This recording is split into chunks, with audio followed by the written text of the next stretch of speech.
one did y'all want to go with first, the male escort or the LAPD officer? Whatever's more entertaining. The male They're escort. both entertaining. The male escort. Okay, so the male escort gets on the stand, right?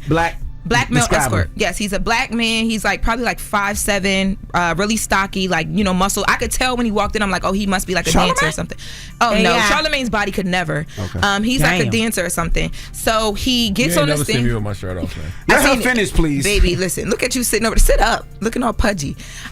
So he's on the stand. I know you ain't talking with that Vera Wayne fat suit on. So he's on the stand and he's describing his relationship with Cassie and Diddy, and he's saying that, you know, up until a few years ago, in New York, whenever they would come here, they would call him because he would engage in different sexual acts with them, right? Allegedly. So he's like, every single time he got the phone call, it was from Cassie. The way that he met them was through his boss. So his boss came to him one day and said, look, I have this couple who wants to do something for the wife. It's a bachelorette party. They need a male stripper. They didn't have a male stripper, so he went. He shows up in an NYPD t-shirt and he says, Cassie opens the door. She's in red lingerie. She's in a wig, dark glasses, and pumps.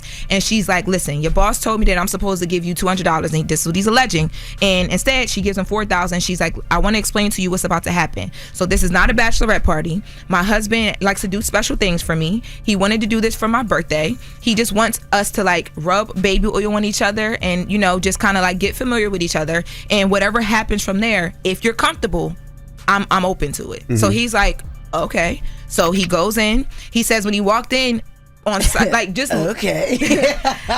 he literally said Cassie was one of the most beautiful women he ever seen in his life. He couldn't even believe that it was happening like this. So he walks in and he alleges that Puff was there sitting in the room, but you couldn't tell it was him because he had a bandana tied around his face and he had a hat on and he was sitting in the corner. He said that they got into it. He says that they were rubbing each other with the oils. There was other lubricant there as well, and that him and Cassie had sex on the couch in that hotel allegedly, and that the whole time Puff sat in the corner and masturbated. Executive producer, that's what he calls it. And he did say he did say that, you know, he never Puff never got involved, but he was telling them what to do at different times. That's how we know he don't make beats. And he also made it clear too that when on the first time that they linked up, Cassie told him like, you have nothing to worry about. My husband is not gay. He's not going to touch you. He's not going to whatever. He just, you know, he might tell us what to do or whatever, but he's not going to be. It's just going to be us doing the physical things. He said that they linked up a lot more times after that, but he did say that there was two things he said. He said one time he couldn't get hard anymore because he went to Cassie's house. They got comfortable with him. He came to Cassie's house. When he was there, Cassie and Diddy was in the room. He was outside in the living room. Diddy comes out and goes off on Cassie, like allegedly beats her up bad because she took a long time to come back in the room to him. And he said after he saw that was his first time seeing her get physically like touched. He couldn't even engage in sexual activity with the two of them. And they haven't gotten to cross-examine him yet. Like Diddy's team started and then they had to stop. What about the urination? The urination thing.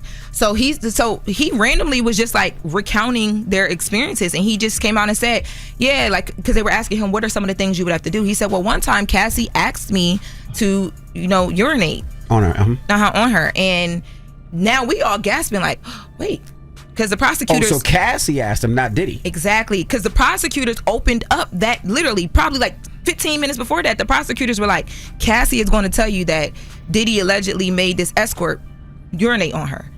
That there's an escort sitting in front of us sworn in on the stand saying, no, Cassie told. That is crazy, man. That's crazy.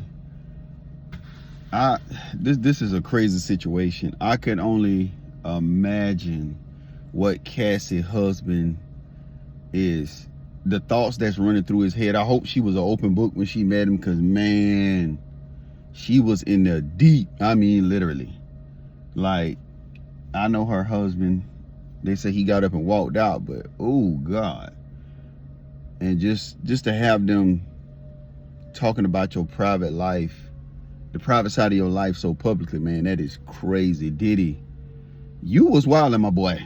Yeah, shit. Man, you been wilding. Boy, you got to be a sick individual to hire somebody to make out with your wife in front of you. Man, that's a mental illness, bro. That, never in a million years. I'm not saying what everybody else, like me personally, bro.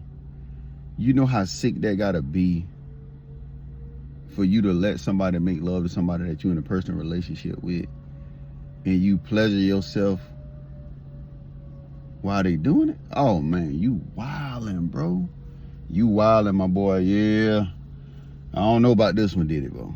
I don't think you would never be able to recover from this one, man, but we'll see how the rest of the trial go. But you've been wildin', my boy. You've been wildin'. Big time.